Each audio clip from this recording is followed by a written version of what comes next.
में सूर्य नमस्कार के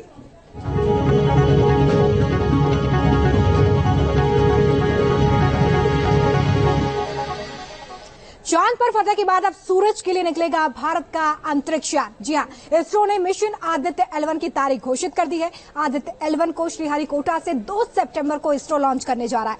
आदित्य 4 महीने में सूरज के L1 पॉइंट पर पहुंचेगा। सूरज के L1 पॉइंट की धरती से दूरी तकरीबन 15 लाख किलोमीटर है। तो चंद्रयान की सफलता के बाद अब ये बड़ा मिशन, जिसमें सूर्य से जुड़े हुए रहस्यों को जानने का प्रयास किया जाएगा। 15 लाख किलोमीटर का ये पूरा सफर, जो कि 120 दिन में मिशन सूर्य के तहत पूरा किया जाएगा।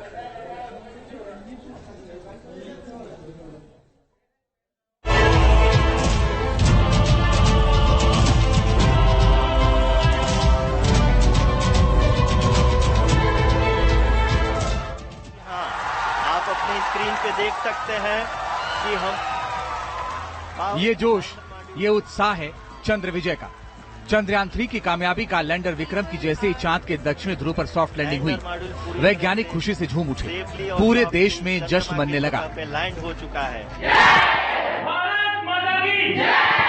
प्रधानमंत्री नरेंद्र मोदी खुद इस ऐतिहासिक पल का गवाह बने। चांद फतह करने के बाद अब बारी है सूरज से आंख मिलाने की, सूरज के रहस्यों को जानने की। चंद्रयान 3 की कामयाबी पर पीएम मोदी ने वैज्ञानिकों को बधाई तो दी ही, भारत के अगले मिशन आदित्य L1 का भी शंखनाद कर दिया।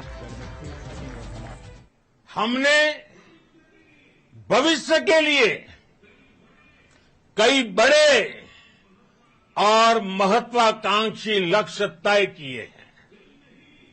जल्द ही सूर्य के विस्तृत अध्ययन के लिए ISRO Aditya L1 mission launch करने जा रहा है।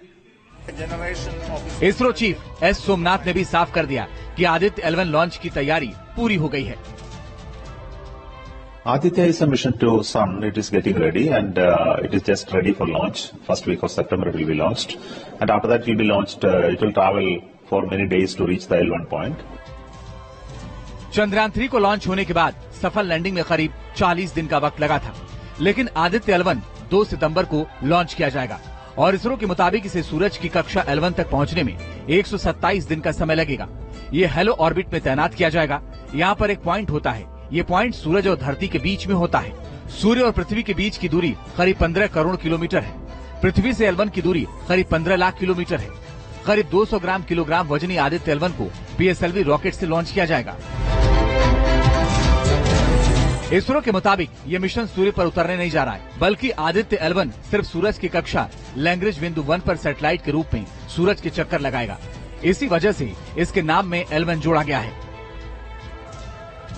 लैग्रेंज बिंदु को L1, L2, L3, L4 और L5 से परिभाषित किया जाता है।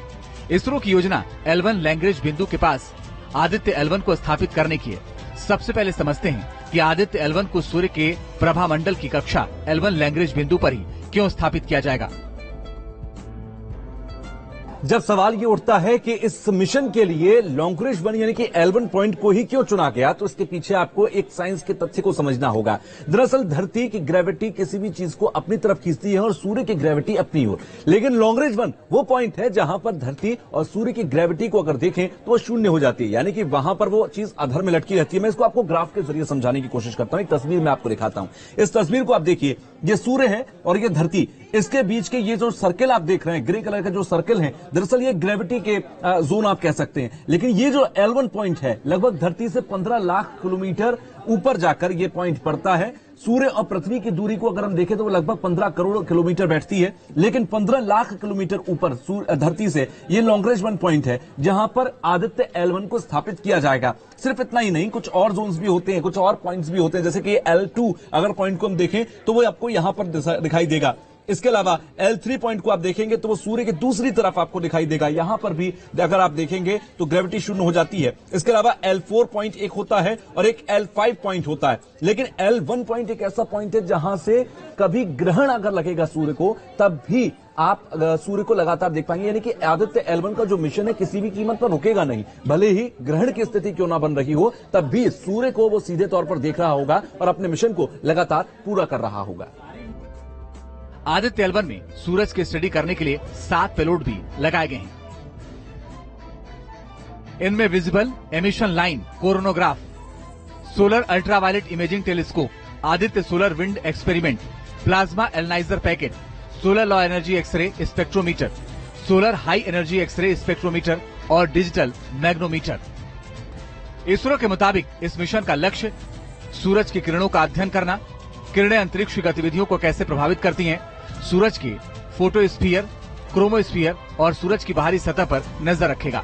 आसपास मौजूद कणों का भी अध्ययन करेगा, इलेक्ट्रोमैग्नेटिक और चुंबकीय कणों की स्टडी करेगा, मौसम को प्रभावित करने वाले कारकों की स्टडी करेगा। भारत पहली बार सूरज पर रिसर्च करने जा रहा है, लेकिन अब तक सूर्य पर कुल 22 मिशन भेजे जा चुके हैं। America, Germany, European space agency ने मिशन भेजे हैं। अब तक एक ही मिशन फेल हुआ है। सबसे ज्यादा 14 मिशन नासा ने भेजे हैं। इनमें से 12 मिशन सूरज के ऑर्बिटर हैं, यानी सूरज के चारों तरफ चक्कर लगाते हैं। नासा का पहला सूर्य मिशन पायनियर 5 है।